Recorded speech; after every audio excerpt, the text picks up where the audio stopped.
So இது நம்மளோட 15th question, not boring movies. So இது கொஞ்சம் இன்ட்ரெஸ்டிங்காக இருக்கும். So write a solution to report the movies with an odd number ID. So எதுக்கெல்லாம் ஐடி வந்து ஆடாக இருக்கோ அந்த மூவிஸ் மட்டும் தான் கேட்டிருக்காங்க. And a description that is not boring. So அந்த ஆடாக இருக்கிற மூவியோட டிஸ்கிரிப்ஷன் வந்து போரிங்காக இருக்கக்கூடாதுன்னு சொல்லியிருக்காங்க. நாட் போரிங் சொல்லியிருக்காங்க. ஸோ ரொம்பவே சிம்பிளானது தான். So let me query it. So நமக்கு என்ன கேட்டிருக்காங்க, ஜஸ்ட்டு மூவி நேம்ஸ் வந்து எல்லாமே கேட்டிருக்காங்க. Okay, ID, movie description, rating எல்லாமே கேட்டிருக்காங்க. பரவாயில்ல. அப்போது அப்படியே செலக்ட் ஸ்டார் ஃப்ரம் சினிமா. இப்போது இங்கே வேர் கண்டிஷனில் நம்ம என்ன கொடுக்கணும்னு பார்த்தீங்கன்னா, ஃபர்ஸ்ட் என்ன சொல்லியிருக்காங்க, ஆட் நம்பர் கண்டுபிடிக்கணும். ஓகேங்களா? ஸோ இப்போது ஆட் நம்பர் கண்டுபிடிக்கணும் அப்படின்னா இதுக்கு ஒரு ஃபார்முலா இருக்குங்க. நமக்கு இங்கே என்ன தேவை, ஐடி தான் ஆட் நம்பர் கொடுக்க சொல்லியிருக்காங்க. So ID divided by 2 equal to 1. So இப்போ எந்த ஐடியெல்லாம் டூவால் டிவைட் பண்ணுறப்போ 1 வருதோ அது எல்லாமே ஆட். ஓகேங்களா?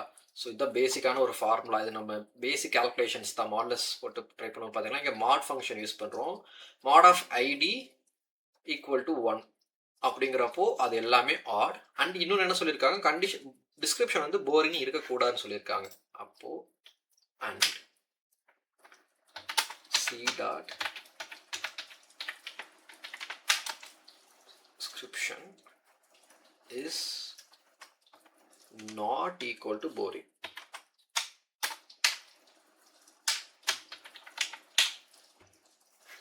இங்கே நம்மள ஏதாச்சும் ஆர்டர் பண்ண சொல்லியிருக்காங்களா? ஓகே, அவன் ஆர்டர் பண்ண சொல்லியிருக்காங்க. ரேட்டிங்கை வச்சு பண்ண சொல்லியிருக்காங்க. Order buy rating descending. ரொம்பவே சிம்பிளான கொஸ்டினுங்க. டிஸ்கிரிப்ஷன் ஒரு காலம் இல்லையா, DESCRIP டிஸ்கிரிப்ஷன் இருக்கே. இங்க எதுக்கு சி போட்டு வச்சிருக்கேன்?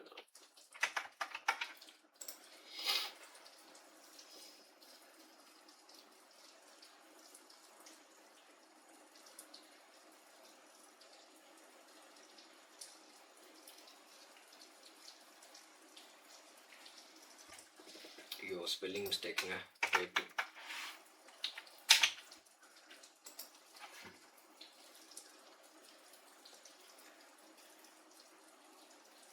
அவ்வளோதாங்க. இதுவுமே ரொம்ப ஈஸியான கொஸ்டின் தான். மாட் ஃபங்க்ஷன் புதுசாக கற்றுட்டு இருந்துருப்பேங்க. ஸோ நெக்ஸ்ட் கொஸ்டினில் பார்க்கலாம். பாய்.